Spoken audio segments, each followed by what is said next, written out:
Ngiyababingelela abantwana abangcwele. Sizovula ngesihlabelelo 221 inkosi ubusukuphama bebandla.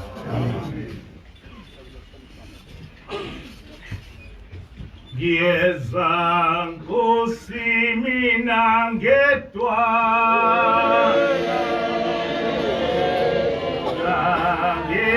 anginaye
Baba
May.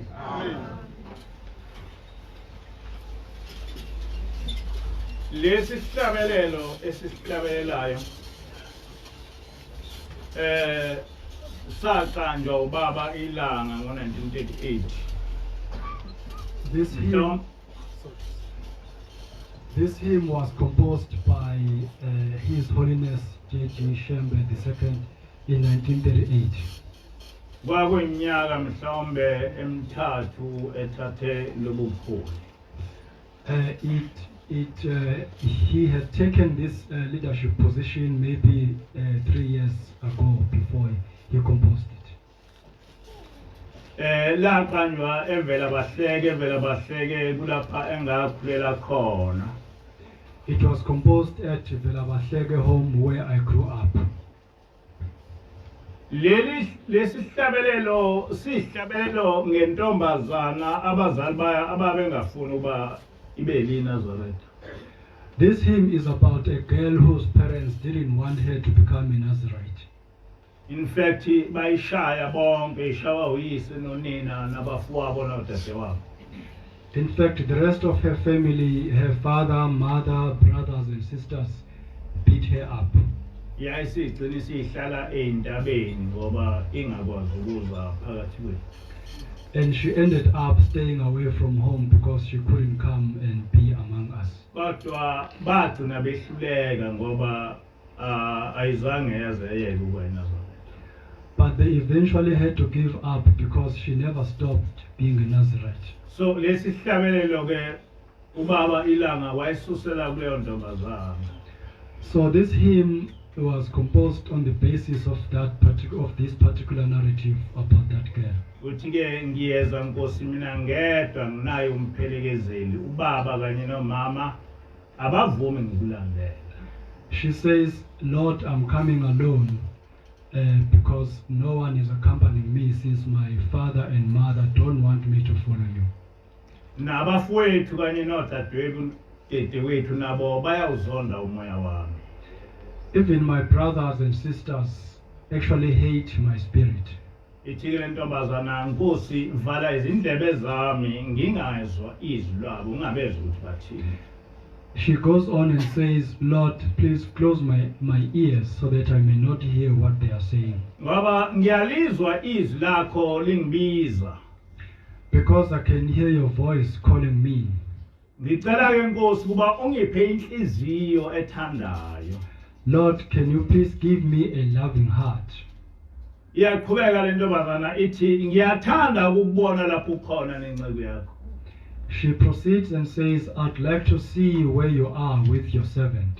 Uma ithi le ntombazana ngiyathanda ukubona lapho ukhona nenceku yakho ichaza ukuthi ngiyakuthanda uNkulunkulu ukubona lapha uhleli khona nomprofeti.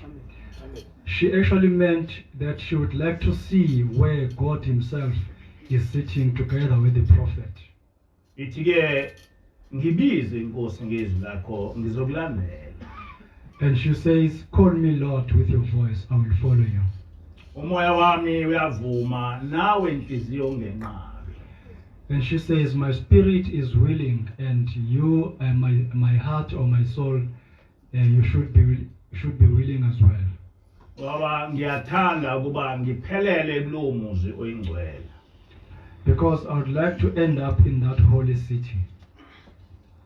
Njengoba silapha nje baningi abantu phakathi kwethu abanalo inkinga yokuba abazali babo nabafowabo nodadewabo bengathanda ukuthi belandele uNkulunkulu. As we are seated here, we have people among us whose families, fathers, mothers, brothers and sisters actually don't want them to follow God. Abanye bayaxoshwa emzini. Some are even chased away from where they are married. Nami ngingomunye walabo bantu angikwazi ukuthi ngiye emndenini waMpanza. I'm like one I'm like those people as well, because I cannot go to the Mpanza family. Noma ngifa akho umuntu wakwaMpanza eniyomtshela nomncwaba nina ngoba ngingowenu. Even when I die, you will tell no Mpanza family member about my death, because it's you who will bury my body, because I belong to you. Ngithi ke kufanele ukuthi lesi sihlabelelo nginichazele sona ngoba sinendaba phakathi. I just thought I should explain, I should describe this hymn because it has got a profound narrative about it. Njengamanje ngineminyaka ewu68. Right now I'm 68 years old. Ngiyomuntu osemdala. I'm a bit old now. Sengisalelwe iminyaka emibili kuphela ngihlanganise iminyaka e70. I'm left with only 2 years before I turn 70. Uma umuntu ke eseneminyaka ewu70 usuke semdala even nokwasezulwini. When a person turns 70, that person is old enough even according to the standards of heaven. Angizange ngakhula njengabantwana empilweni yami yonke. Throughout my life, I never grew up just like any other children. Ngisho ngithi ngiyangizwe abantwana bexoxa ngezinto ababezenza bekhula kodwa mina ngingazi ukuthi ngizobaxoxela ukuthina abantu. I used to say that I had children talking about their childhood experiences, but I've nothing to tell about my childhood experience. Ngisho ngithi ekuzalweni kwami ngokukhumbula kwami angikhumbuli ngishawa ngabazali bami. And I used to say that since I was born, I don't even remember my parents punishing me. Nasesikoleni angaze ngishawe ngothisha ngaphandle makushaywa isikole sonke. Even at school, I was never punished as an individual except if the whole class had to be punished. uNkulunkulu wayengiphe nenhlanhla ukuhlakanipha ngoba esikoleni ngaphuma unumber 1 kusukela ku first year ngaze ngafika ku standard 6 ngaze ngaphuma ngisho number 2. God just gave me this natural intelligence, because at school I used to get position 1 right from the beginning of grade 1 up to grade 12. Ku standard 2 angizange ngamfunda ngaya ku standard 3 nakhona ngafika ngaphuma number 1. I didn't do grade 4. I was actually told to proceed to grade 5, and even there I got position 1 at the end of the year. Standard 4 angizange ngafunda ngahamba ngawusebenza ngabuya ngezokwenza standard 5 ngaqhubeka ngaphuma number 1. I never did grade 6, but I had to go and do some work, and when I came back I did grade 7 and I again attained position 1. Kodwa kukho bonke lokho ngangiwumuntu othobile kakhulu ongakhulumi. But even though I was such a clever or intelligent individual, I was a very humble person. I was very shy and quiet. Ukuthoba kwami kwabuye kwenze abantu bengesabe. So the way I was so humble actually made many people to be afraid of me. Noma ngabe kwakuqhatha abafana babengangiqhathi mina. Even when boys were actually induced to fight, they never did that to me. Ngike ngisho ngithi angazi empilweni yami ngibaleke, angazi ukuthi kubalekwa kanjani. I used to say that throughout my life I've never run away from anything. I don't even know how to run away from And anything. angaze ngimsukele umuntu, angazi ukuthi umuntu usukela kanjani. And I've never created any unnecessary quarrel, and I don't even know how to do that. And angaze ngikhale ngishawa umuntu ngaphandle kuba ngikhala ngosizi nje olunye kodwa ukukhala nje ukuthi ngishawe umuntu ngikhala ngazi ukuthi kwenzeka kanjani. And I've never cried because somebody has beaten me up. I don't even know, I don't even have a recollection of that experience. Ngenkathi ngiqala kusebenza ngaba umabhalane isikhashana ngaba umshushisi isikhashana. When I started my career, I became a clerk for a while, and then I became a prosecutor afterwards. Then impilo yami yonke ngaba imanje. Then I worked as a magistrate almost throughout my life. Ngaphatha abantu abaningi. And I was in charge of many people who reported to me. Ngesinye isikhathi ngaba imantshi yesifunda eBergville lapho kwakunezimpi eziningi kakhulu khona. At some point, I became a district magistrate in Bergville where there were so many tribal skirmishes or tribal wars. Imantshi ezazikhona zazingavalelisi itholakale seyibalekile khona ngoba kwakuyindawo embi kakhulu.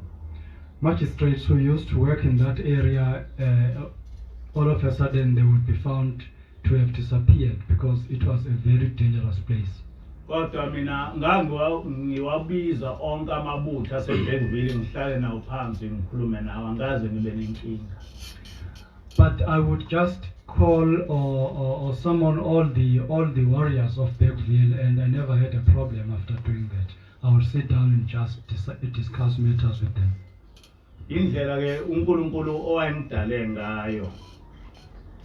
And that is how ngibe umuntu nje oyileso simo.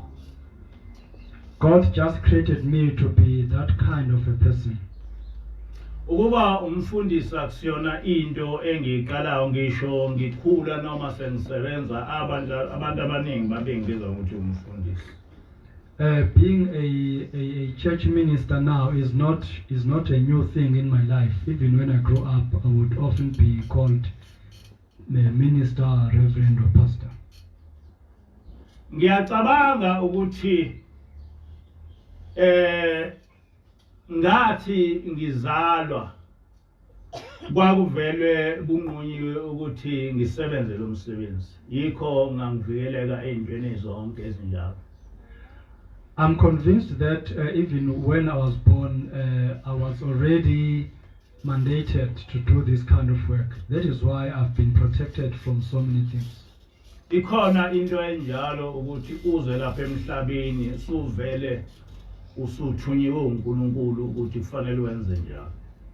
It does happen that when one comes into this world, there is already a specific divine purpose for that particular person. Uma ufunda incwadi kaJeremiah 1 verse 4 to 5 ifundeka kanje. Jeremiah 1 verse 4 to 5. Kwafika kimi izwi kaJehova lathi ngingakakubumbi esiswini ngakwazi ungakaphumi esizalweni ngakungcwelisa ngakubeka ube umprofeti ezizweni.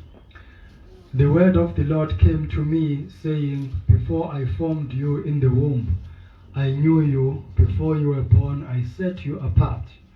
I appointed you as a prophet to the nations. Ikhona ke into enjalo abantu abayazi kodwa ikhona into enjalo ukuthi uthi uzalwa la emhlabeni kanti sukwaphila kwelinye izwe uze lapha ngoba usuthunywe nguNkulunkulu. Such a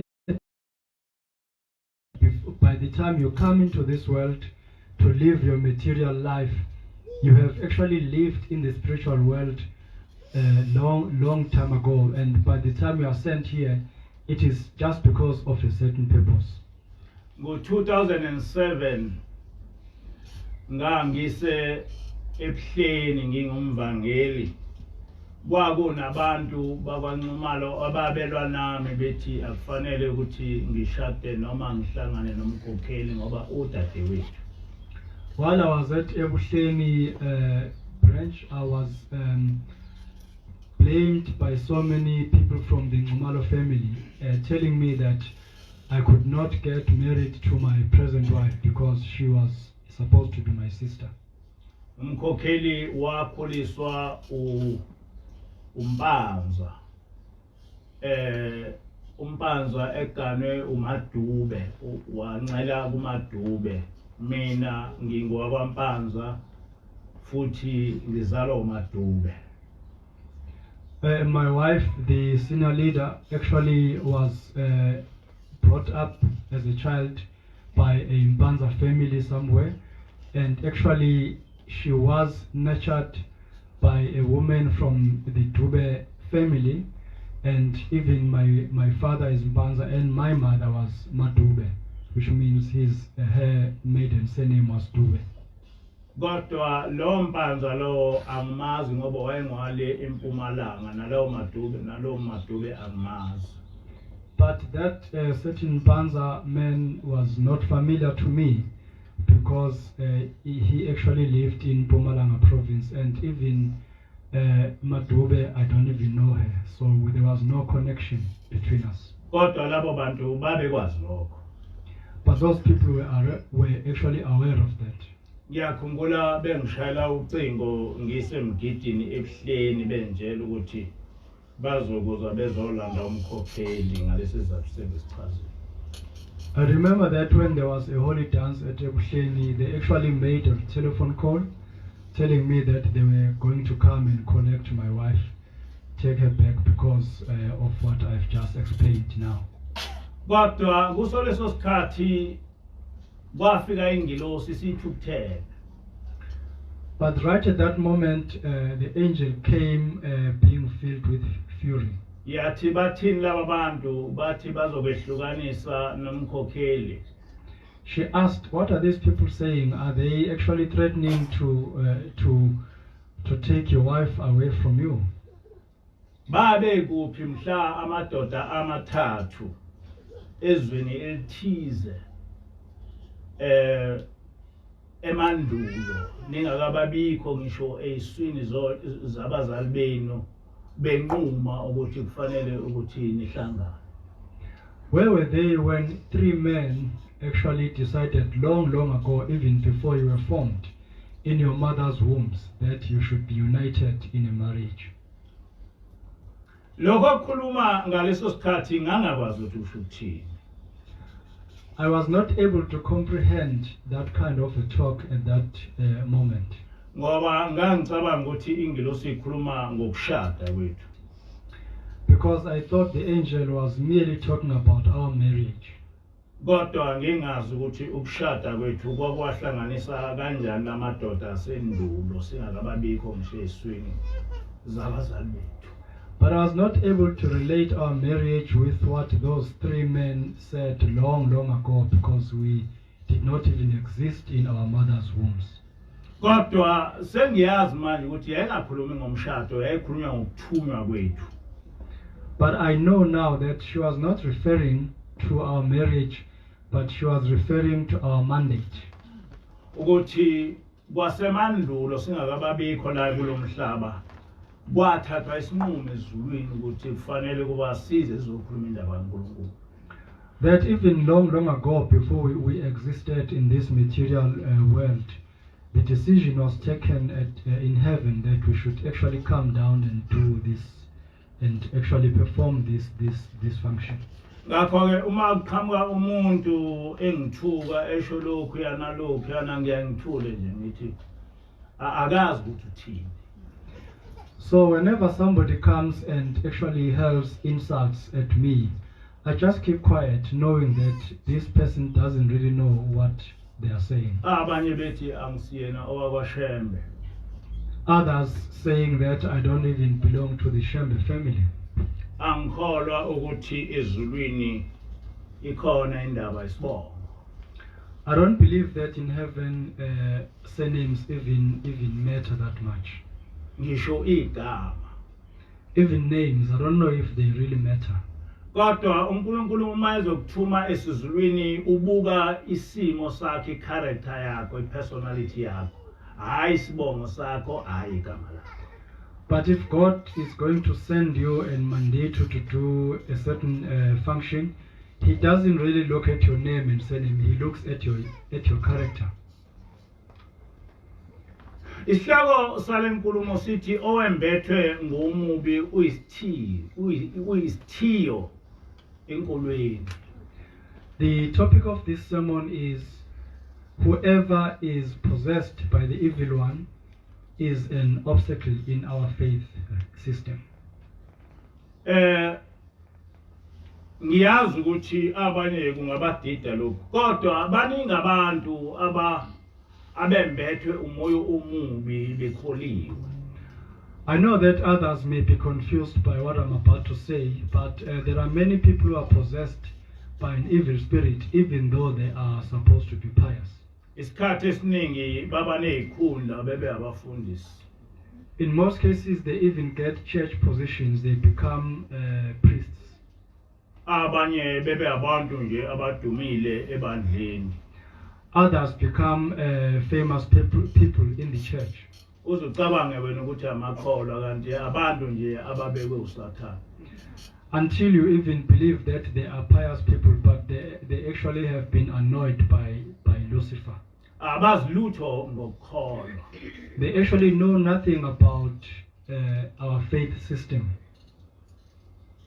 Ngenkathi ngiphuma ebandleni lasebuhleni ngathola izinhlamba eziningi.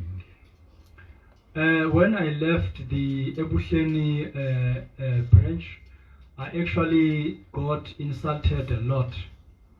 Inhlamba eyayinkulu ileyo ukuthi ngiphekula. The biggest, the most serious insult was that I was actually a terrorist. And lokhu ukuthi ngiphekula kwasukuma umfundisi esontweni kuyinkulungwane zabantu wathi akufanele ukuthi izintshumayelo zami zilalelwe amaNazaretha ngoba ngiphekula. The idea that I was a terrorist was actually perpetuated by a priest who stood up among thousands of people, telling them that my sermons should not be listened to because I'm a terrorist. Isikhathi esiningi makunemhlangano emikhulu kulalishunyayelwa leli ivangeli kwagcina amaNazaretha amaningi ngempela esaba ukuthi elalele injumayelo zami emsakazweni ngoba ngiphikile. In most cases, this message would be actually preached until at many assemblies, until many Nazarites became fearful of listening to my sermons, as they believed that I was really a terrorist. Namanje akhona amaNazaretha angalaleli ukhozi ngoba besaba ukuthi bazobe sebeqa umthetho wokholwa. Even today, there are Nazarites who don't even listen to my sermons on Ukhozi Radio FM because they are afraid that they might be seen as actually breaking their law because they've been told they mustn't listen to my sermons. Kodwa uma ulandela leli vangeli lokuthi akufanele kulalelwe izintshumayelo zami, angeke uthole ukuthi ezintshumayelweni zami ikuphi okwakuphambene noNkulunkulu engangikwenza. But when one starts analyzing this reasoning behind not listening to my sermons, it is almost impossible to find out exactly if I have preached anything against the law of God. Ngoba ngaphambi kokuba ngishumayele ngafundiswa kakhulu ukuthi kufanele abantu ngibatsheleni ngendaba kaNkulunkulu. Because before I started preaching, I was actually thoroughly trained as to what message I should convey to the people. Okokuqala nganikezwa incwadi eBhayibhelini ukuthi iziphi incwadi okufanele ukuthi ngisifunde uma ngifundisa abantu indaba kaNkulunkulu. First of all, I was given specific Bible books so that I would know which books I should read when I actually preach the message of God. Nganikezwa ihlabelelo zamaNazaretha ukuthi umprofeti uIsaiah wafundisa ukuthini ngale.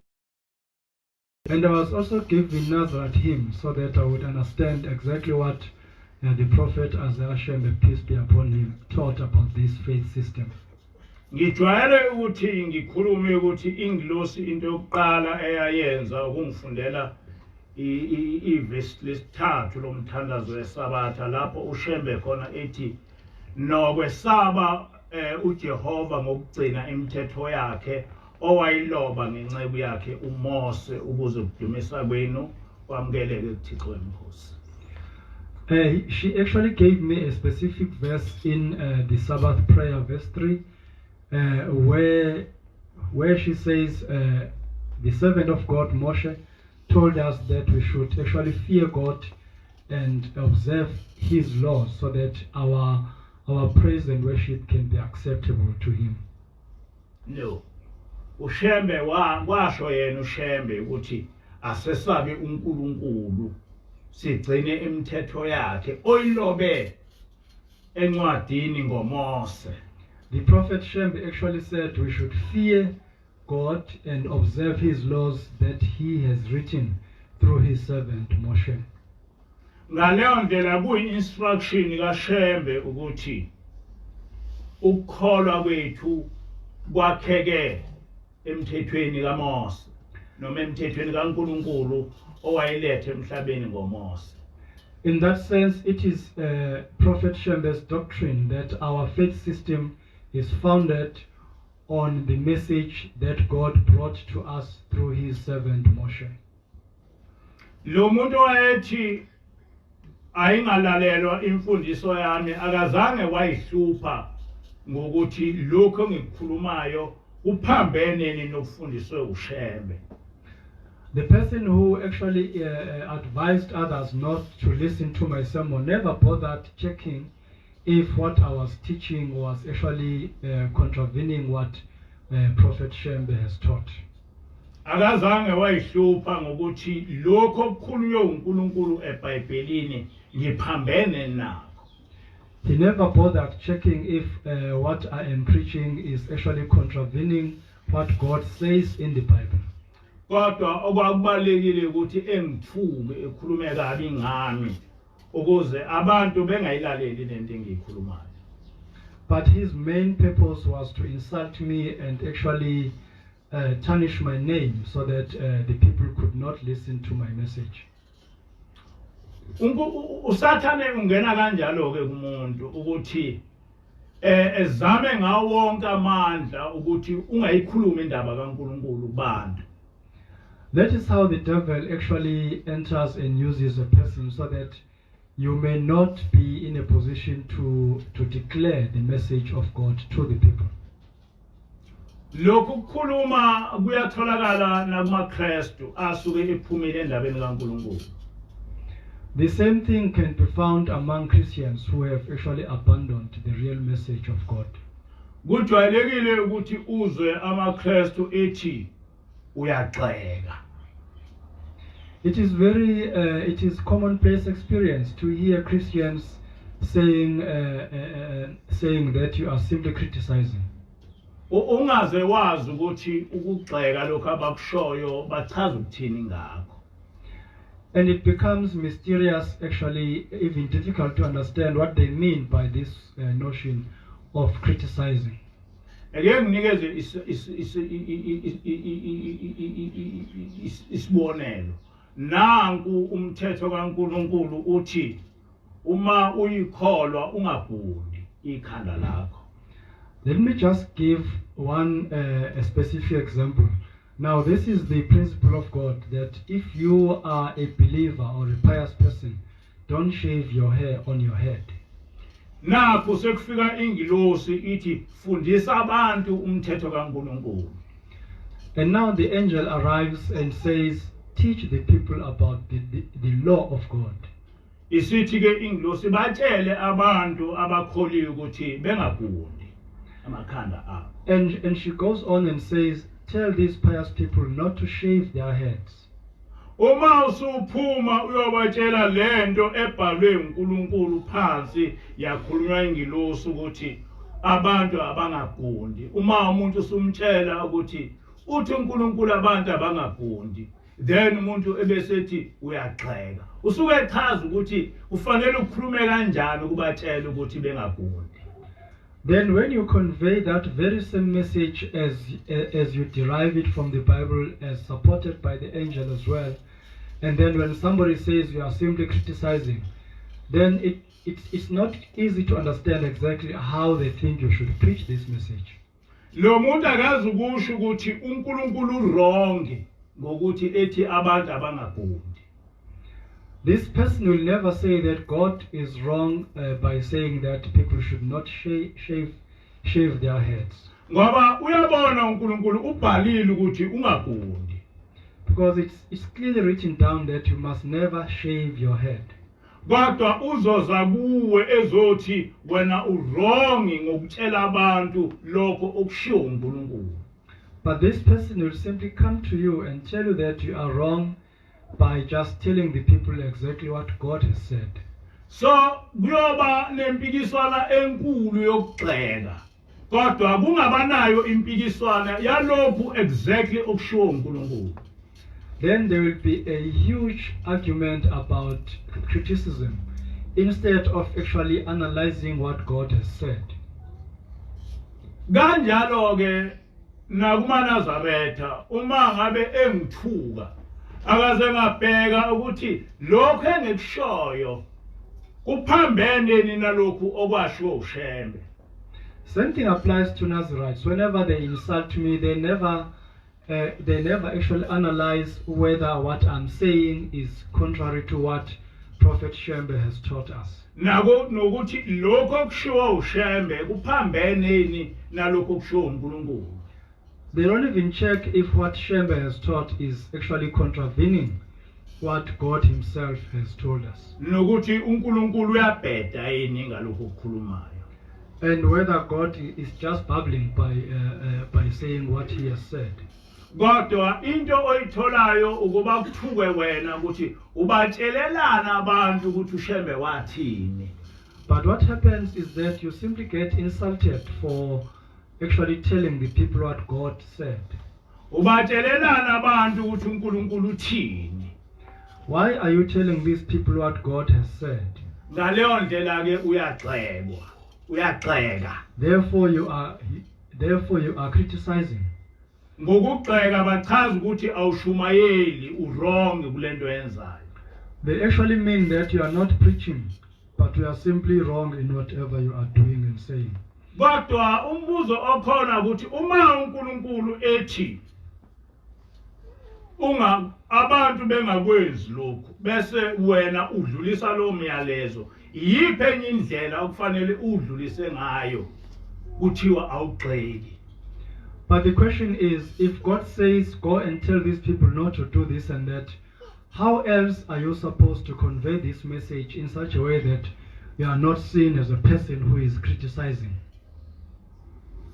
Kwafika ingilosi kimi yathi ithunywe ezulwini kuba ngitshela amaNazaretha ukuthi engawahlabela amadlozi. The angel came to me and told me that she had been sent from heaven to come and tell me to tell the people not to appease the spirits of the dead. uNkulunkulu ukusho clearly ku Exodus 22 or 23 verse 22 ukuthi ohlabela abanye onkulunkulu ngaphandle kwaJehova yedwa uyobhujiswa nokubhujiswa. God says it clearly in Exodus, in either 22 or 23, that chapter, that whoever appeases other gods by slaughtering for them will actually perish. Or by making sacrifices. By making sacrifices, that person will perish. uShembe ukusho ngokusobala ukuthi siyolandela umthetho kaNkulunkulu obhalwe uMose. Shembe has clearly proclaimed that we will always follow the law of God as written down by Prophet Moshe. Akudingi ukuthi uze ube ihlakaniphi ukwazi ukuthi umthetho sisekelo ubuNazaretha umthetho kaMose. You simply don't need to be a rocket scientist in order to believe that the constitution of our faith is the law of God. Kodwa kuphela iminyaka ngeminyaka abantu bekuthukela ukuthi ubatshela okushiwo uNkulunkulu. But some people will insult you for years and years just because you are telling them exactly what God has said. uShembe wakusho ngomlomo wakhe ukuthi singawahlabela amadlozi. Prophet Shembe declared that we should never sacrifice to the spirits of the dead. Lokho amaNazaretha ayakwazi. Even Nazarites are aware of that. Uma kuqhamuka lokho kusembhalweni amaNazaretha akamsoli uShembe. When this appears in writing, Nazarites don't actually accuse Shembe. Kodwa esikhundleni salokho bayothuka wena obakhumbuzayo ngokuthi uShembe utheni. But instead of accusing him, they will accuse you, who is the messenger, who actually declares exactly what Shembe has said. Inhloso akukhona ukuthi bekuthuke nje kodwa ukuvika lokhu okushiwo uNkulunkulu ukuthi kuyisono. The purpose is not just to insult you, but it is actually to block what God has declared as sin, so that people may not get that message. Kodwa bazobloka ngokuba bethuke wena okuveza lokho. They will try to block that simply by insulting you, who is revealing that truth. Ikhona ke ngithi abantu abasuke bethukunywe uSathane baba isithiyo enkolweni ngoba bayelwe ukuthi inkolo ingaqondi kodwa belwe ngokuthi bethuke labo abathunywe ukuthi beqondise inkolo. That is why I'm saying that those who have been possessed by the evil one actually become an obstacle in our faith system, because they will actually insult you so that you may not declare truth and rectify wrong things within our faith system. Ngishilo ngathi sengineminyaka ewu68 ngihlalelwe iminyaka emibili kuba mhlanso 7. I've already said that I'm now 68 years old and I'm left with only 2 years to turn 70. Angusho phambi kwenu ukuthi akho lutho ola emhlabeni engilifunayo njengamanje. I must tell all of you that there's nothing in this world that I yearn for right now. Ngisho imoto enhle noma umuzi omuhle kangakanani into engekho engqondweni yami.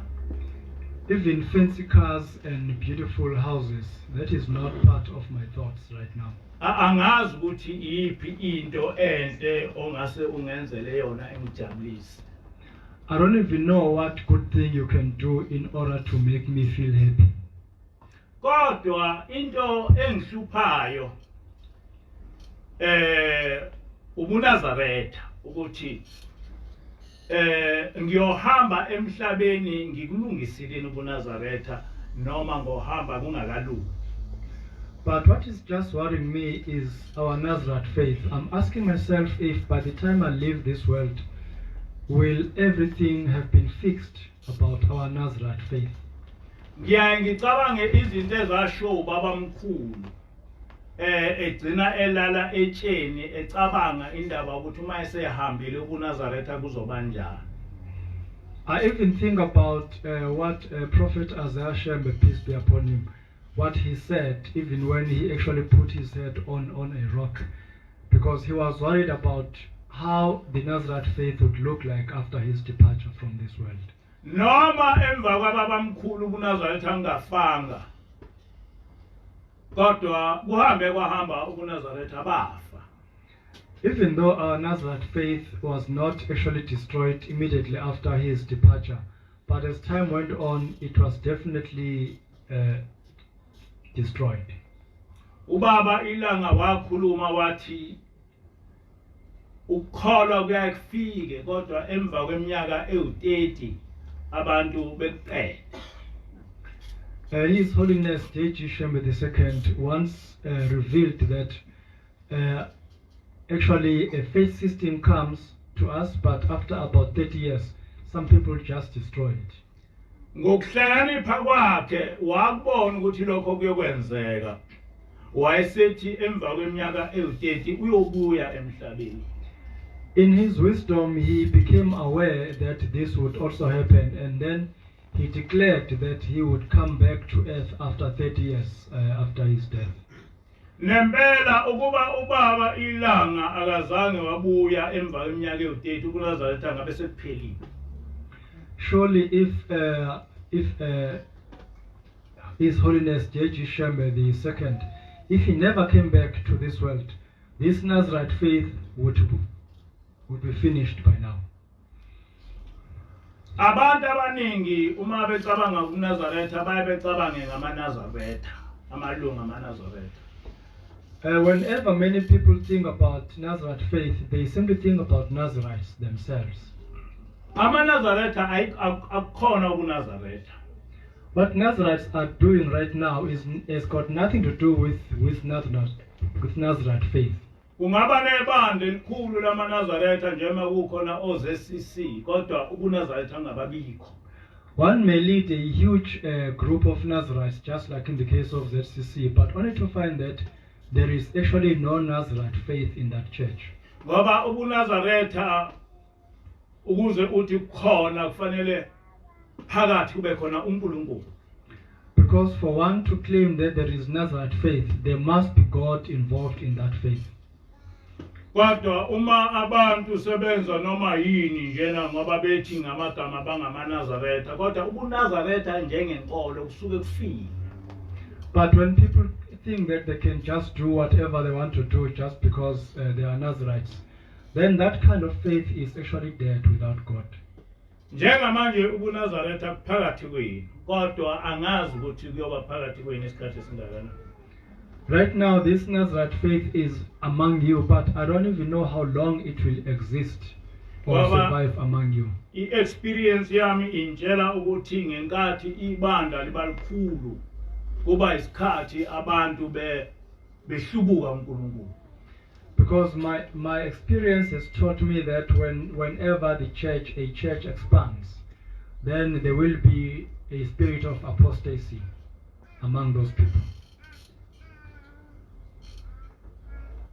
Ilento ke engiphatha kabi engithi ngiyacela kubaba omkhulu nakubaba ilanga nakubaba inyanga ezulu ukuthi benginikeze insuku ezinde la emhlabeni ngingahambi ngingayiqondisanga lento. That is exactly what is worrying me, and I always ask the three Shembe prophets, Shembe the founder, Shembe the second, and Shembe the third, to allow me to live much longer so that I can actually fix this thing on this world. Bengicelele uNkulunkulu ukuthi ngiphile isikhathi eside, hayi isikhathi eside nje, kodwa isikhathi eside sokulungisa lento abathena ngiyilungise emhlabeni. They should ask God on my behalf that I may live longer so that at that time I should actually fix what God really wants me to fix about this faith system. Ngoba njengamanje sengiyazi ukuthi ngalethwa la emhlabeni ukuthi ngilungise lento. Because right now I know that my divine purpose on this planet is to fix this faith system. Manje ke aziningi izinto eziyazinghluphe ukuthi uma ngase ngihambe emhlabeni ungase kucishe lokuNazaretha. Now I don't have too many reasons why I think when I leave this world, this Nazarite faith may actually disappear or vanish. Kodwa into engiyicelayo ukuqala ukuthi ngihambe emhlabeni selikhona iBhayibheli lamaNazaretha. But my first request to God is that by the time I depart from this planet, the Bible of Nazareth should exist. Angihambe la emhlabeni esekhona ama-college afundisa ngobuNazaretha. Amen. By the time I leave this planet, I would like to see that colleges that teach about Nazareth faith already exist. Angihambe la emhlabeni ubuNazaretha sekuhlangene kakhulukazi kubantu abasha sebeyiqonda lento yobuNazaretha njengentsha yelukhuza yenkolo yama-Muslims noma Islam. By the time I leave this planet, I would like to see young people actually fully understanding and being united under this faith system as it happens among Muslims. Nginephupho lokuthi ngelinye ilanga ubuNazaretha buyofana neIslam. I have a vision that one day our Nazareth faith will be like Islam. Ukuthi kuyoba khona iBhayibheli lamaNazaretha elifana neQuran. That there should be a Nazareth Bible that is almost like the Quran. Ukuthi kuyoba khona ama-college lapha okufundiswa khona ngobuNazaretha. That there should be colleges where Nazareth theology is actually taught. Ngiyombonga kakhulu uNkulunkulu uma enganginikeza lelo thuba lokuthi lezi zinto zenzeke ngisela emhlabeni. I will sincerely thank God if He can afford me that opportunity to actually make sure that all these things actually materialize in my lifetime.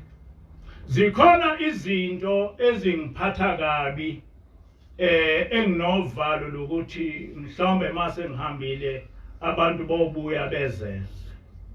There are things that seriously concern me, and I'm afraid that after my departure, some people may start doing those things. Ukhona lesi sifo noma ukuhlubuka kwamaNazaretha ukuthi kube nomuntu abathi uNkulunkulu. There is this element of apostasy where Nazarite people actually point to a certain person and call that person a god. Leonto iyimbi injalo kodwa ngiyazi ukuthi uNkulunkulu uzoyinqoba kalula futhi uyinqoba kabuhlungu. Bad as it is, I'm quite sure that God is going to actually overcome it, and when He does that, there will be casualties. Ngoba imbhedo. Because it is utter nonsense. Abantu abaningi abahlakaniphile sebayibona ukuthi lento ayikho kakhulukazi abasha sebesaba nje abazali bakhe kodwa abazali babo kodwa babona ukuthi lento ayikho. Many intellectually endowed people are now aware that this is just nonsense, but they are now afraid of their parents. They can't really come out and declare that this thing is just nonsense. Ibheda injalo kodwa ingozi kuleli bandla as ubuNazaretha. Bad as it is also very dangerous for this Church of Nazarites. Ngoba iyabubulala ubuNazaretha njengenkolo kaNkulunkulu. Because it actually destroys Nazarite faith as God's faith system. Njengoba ngisho ngiyazi ukuthi ngithunyiwe ukuthi ngilungise lento and kuyangiphoqa ukuthi lento ngilwe nayo ngoba ingozi ekubeni ebuNazaretheni njengenkolo. As I'm proclaiming this right now, I know very well that I've been mandated to actually fight against it because I know how dangerous it is when it comes to our Nazarite faith. Kodwa sengiyazi ukuthi uNkulunkulu uzoyinqoba lento ngoba nalomuntu abayebethu uNkulunkulu akahlakaniphile nokuhlakanipha. But I now know that God is going to overcome this challenge, because even this individual who is being referred to as a god is not even wise or even intellectually endowed. Ngisho ngambeka phambi kwabantu ukuthi awuchaza ukuthi uNkulunkulu ngani ngeke ezekwazi ngisho ukuvula umlomo wakhe. Even if you were to put him on a podium so that he may explain exactly how he can support the notion of being a god, he wouldn't know what to say. So lento yamaNazaretha yokuthatha lo muntu bethu uNkulunkulu ayehlukene nokwakha isithombe segolide usibize ngoNkulunkulu. So this practice of other Nazarites who actually call this person a god is exactly the same as actually creating a graven image and calling it a god. And abantu abalifundayo iBhayibheli bayazi ukuthi uNkulunkulu into enjalo imcasula kanjani. So the people who read the Bible are fully aware how such a practice actually annoys God. Kodwa uNkulunkulu uzokuqeda lokho akunalo uvalo ngiyazi ukuthi uzokuqeda noma njengamanje kuyingozi ebulala lobuNazaretha. But I know that God is going to actually bring that practice to an end, even though I know how dangerous it is right now for our faith.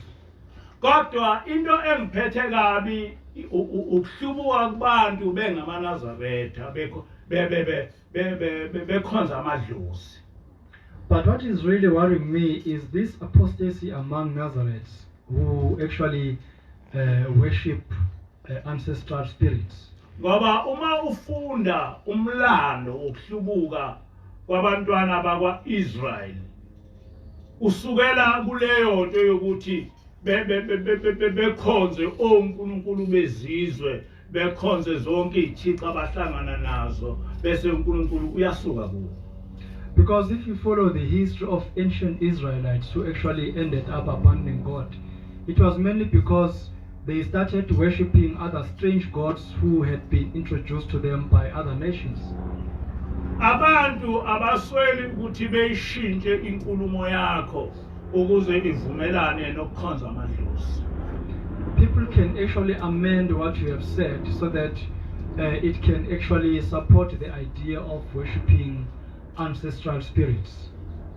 Ilonto ke ngiyesabayo ukuthi angazi ukuthi uma uNazaretha akukhula awuzobuya lo moya ukuthi abantu betholakale emabandeni sebene zangoma, abantu betholakale ebandleni sebena abathandazi abagcina bewukukhonza abanye uNkulunkulu.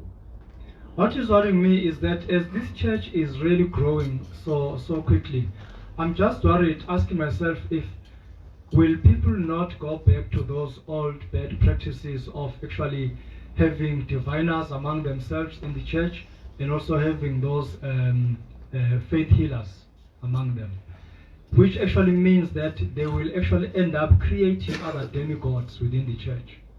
Ileyonto abantu abangamanazaretha okufanele beyibheke kakhulu ngoba noma ngabe uNazaretha sekhulile izolokhu iqhamuka kancane lento yokuthi bekhonze abanye uNkulunkulu ebandleni likaNkulunkulu. That is what Nazarites should pay attention to, because as time goes on, when this church grows up, actually people are going to adopt other demigods and actually end up worshiping them instead of worshiping God. Ngiyafisa ukuba ngikhulume lokhu ukuthi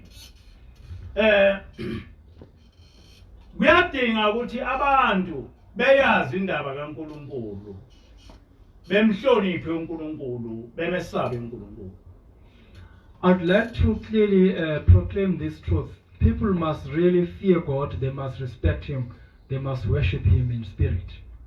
Inkinga enye esibhekene nayo njengamanje ukuthi abantu bafuna ukuba bezikhonze bona kunokuba bekhonze uNkulunkulu. Another challenge that we have to deal with right now is that some people would like to worship themselves instead of worshiping God. Abantu bafuna ukuba bejatshuliswe izinto ezedlulayo kunezinto zasezulwini engedluli. Some people who want to actually enjoy themselves with things that are temporary, things that belong to this world, instead of sticking to those things that are spiritual and permanent. Lenkinga ikhona kakhulu kubantu besifazane noma ikhona kwabanye besilisa. This problem is very common among women, even though some men also experience it. Njengoba sekunama cellphone anamakhamera sonke isikhathi ubona abantu beyithatha ithombe. Because of our advanced technology, when we have all these fancy cell phones, you see people taking selfies nowadays. Ukuhlala uyithatha isithombe kunomoya wokuzikhonza wena. Getting used to taking your own image photographically is actually accompanied by a bad spirit of self-worship. Ngenkathi wenza njalo uNkulunkulu uyasuka kuwe. The moment you do that, God departs from you. Abantu kakhulukazi besifazane bafuna ukuba bezakhe kunokuthi beneliswe ukwakhiwa uNkulunkulu. Most women would like to recreate themselves instead of simply enjoying that they have been created by the Almighty God. Bayebone ukuthi umlomo abawudalwe uNkulunkulu awanele bese befuna wabo obomvu.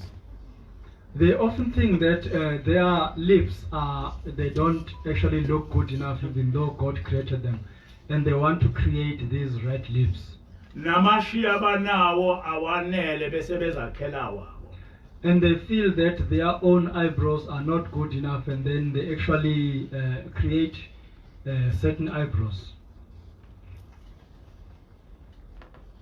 Lento iyamnyanyisa uNkulunkulu. This practice annoys God terribly. Ababebone ukuthi izinzipho ezinatural ayifanele bese bebanenzipho abazakhile. Just like ekufanele those, bona. just like those who look at their nails and think they are not beautiful enough, so and then they actually reform them so that they can be happy. Ababona ukuthi inwele zabo zemvelo azibafanele bese behambe befuna inwele zezinye izizwe ukuba behlobe ngazo. Those who believe that their own natural hair is not good enough, and they go away somewhere and buy weaves that make them look like other nations. Ababebone ukuthi iketi azibafaneli ukuze beveze izinqe kufanele befake amabhluke noma befake iketi emfisha eveza izinqe. Those who actually believe that skirts don't really suit them, so they go and look for trousers so that they can wear them, or short skirts so that their body shapes can be fully revealed. Ngiyanhlebela lezo zinto uNkulunkulu uyazenyanya kakhulu. I'm just sounding a warning. The Almighty God hates all those practices. Uzokholwa ukholwe ufe unqatshelwe ezulwini unqatshelwe nje ngendlela ogqoke ngayo. You will live on this earth as a pious person, and then when you die, you will actually be rejected in heaven just because of your dress code. Ngakho ke ngiyafisa ukuthi lokhu ngikwedlulise kakhulukazi kuyintsha ukuthi bezibhasope izinto abazothi sebethi bakholiwe kodwa befike belahlwe ezulwini ngama practice abawenzayo. I would like to convey this message especially to the youth, that they actually should be aware of things that they will do throughout their lives and then be rejected in heaven just because of these practices. UbuKristu kuyinkolo ezohamba iphele kubantu abamnyama. Christianity is a religion or faith system that will actually evaporate as time goes on among black people. Ngoba into eyenza ukuthi abantu bebe ngamaKristu ukuthi bangamavila ukucabanga namavila ukufunda. Because the only reason why people have become Christians is that they are too lazy to think and they are too lazy to read. Kunezinto ebuKristwini ongathi mangabe uqala ufunda ubone ukuthi uyislimi wena. There are things that within Christianity can clearly show you how stupid you are as soon as you start reading the Bible. Okokuqala nje akakho umuntu ohlakaniphile nofunda iBhayibheli ongazi ukuthi uJesu wayengihebheru wazalwa eHebherini wazalwa uMaria noJoseph. First of all, any intellectually endowed person will just know that Yeshua was a Hebrew and his mother was Mary and his father was Joseph. Nanokuthi uJesu waze wafa engaphansi kwenkolo yeJudaism kungekho ubuKristu. And that throughout his life he was under a faith system that we now call Judaism because there was no Christianity. Nanokuthi noma sevuka kwabafileyo akakhulumanga ngobuKristu kodwa wakhuluma ngevangeli lenkolo yabo uJudaism ukuthi ayihambe iyoshunyayela. And that even after his resurrection he never mentioned Christianity, but he instead mentioned his own faith system, that it should be spread among the nations. Akakho umuntu ohlakaniphile ofundile ongazi ukuthi emva kokuba abafundi bakaJesu belishumayele leli ivangeli lachithwa amaRoma aqala ubuKristu. No sane, educated individual would not know that after this faith system had been preached among Christians, then this faith system was actually abolished. Ukuthi okuseqinisweni ubuKristu bayichitha inkolo yeJudaism baze babulala abantu abaningi abangamaJuda noNkulunkulu wamaJuda okunguJehova wachitha. That actually Christianity is responsible for actually doing away with what we now call Judaism, and even that the God of that faith system was even done away with by Christianity. No Yeshua lo esikhuluma ngaye ukuthi wazalwa uMaria noJosepha wavuka kwabafileyo naye wachithwa. Even Yeshua, that whom we've just mentioned, that his parents were Joseph and Mary, even him, he was actually done away with by Christianity. So uma umuntu ophilile ekhanda kufanele uyibuze ukuthi uma uthi uJesu indodana kaNkulunkulu ukhuluma ngamuphi uNkulunkulu. So if you are a critical person, you must actually always ask yourself, whenever you mention Jesus, that Jesus is the Son of God, ask yourself, which God is that? Uma ukhuluma ngoJesu ongasiyona indodana kaNkulunkulu oJehova, pho ukhuluma ngoJesu oNkulunkulu noma oyindodana yamuphi uNkulunkulu. If you are simply talking about Jesus, who is not the Son of God Yahweh, so which Jesus are you talking about? AmaRomans akakufihlile ukuthi akhuluma ngoBhali uNkulunkulu wabo uBhali. Put it clearly that they are referring uNkulunkulu waso uBhali. The nation of the Romans actually never hid the fact that their God is Baal. Abafihlile futhi ukuthi ibona abakhanda ubuKristu. And they actually clearly reveal that they created Christianity. Ngakho ke awukwazi ukuthi ukhulume ngendodana kaNkulunkulu eUjesu ungakhulumi ngoNkulunkulu wamaRoma hayi uJehova. So you can't be in a position to talk about the Son of God, who is supposed to be Jesus, not talking about God himself, but referring to the God of the Romans.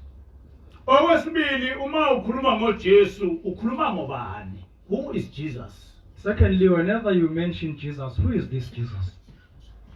Ngoba awukhulumi ngawe Yeshua. Because this Jesus is surely not Yeshua. ebuHebherini akakaze bekhona uJesus kwaba khona uYeshua. In Hebrew, no such a name as Jesus ever existed. There was only Yeshua. So ukhuluma ngobani ngoba ngisho nakuwa amantaliyane akakho umuntu onjengami owake waba uJesu. So whenever you mention Jesus, who is that? Because even Italians don't know Yeshua, who is just like me, for example. Or human being. Who was a human being. Lo Jesu abakhuluma ngayo bamakha nje engqondweni. So this Jesus that they are always referring to is their own fabrication. Ngakho ke umuntu omnyama ofuna iqiniso lokukholwa akakwazi ukuthi eqhubeke noNkulunkulu wezinye izizwe. Therefore, a black person who is quite sincere about searching for a truth about about this faith cannot continue bowing in front of the God of other nations. Ekhona uNkulunkulu wethu ogama lakhe uJehova. When our God, whose name is Yahweh, already exists. Ngakho ke nginethemba lokuthi baningi abantwana abakhulile abangamaKristu abazoyibona lento yokuthi lobu buKristu lobu into eumbhedo, into eyakhele ukugqilaza ingqondo zabo. I therefore have hope that fully grown up children who are Christians will eventually understand that Christianity is a tool that was created in order to oppress human mind. Ifana nalento lamaNazaretha abathi khona uNkulunkulu owushembe yinto njena yokubulala inkolo. It is exactly like this nonsense of referring to somebody who is Shembe as a god. It is actually meant to destroy our faith system. So njengoba ngisho ngiyacela ukuthi ningicelise uNkulunkulu, ningicelise kubaba mkhulu, ningicelise kubaba ilanga, ningicelise kubaba inyanga yezulu ukuthi akangicelele uNkulunkulu ukuthi angihambe la emhlabeni ngiyiqondisile indaba yasezulwini kini nonke. As I've said, I'm actually asking you to ask on my behalf so that God can give me more years on this planet, so that by the time I live, I should have fixed everything about this faith system. Osi yetwa simagate, osi magate se.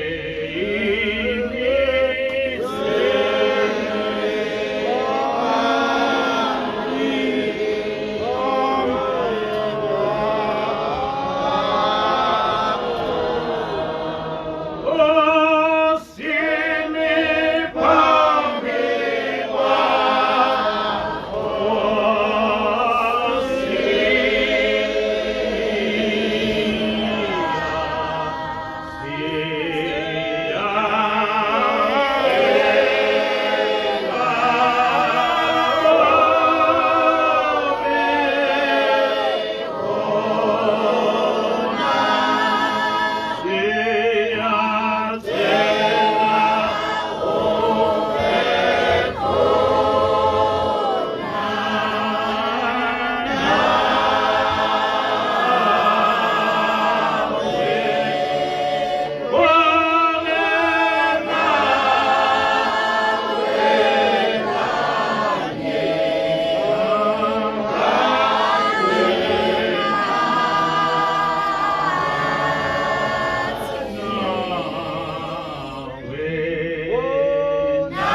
enkosini.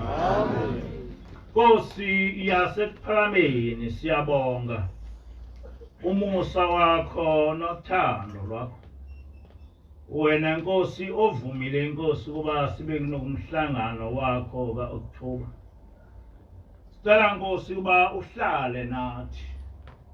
Noma sisenkonzweni ube phakathi kwethu.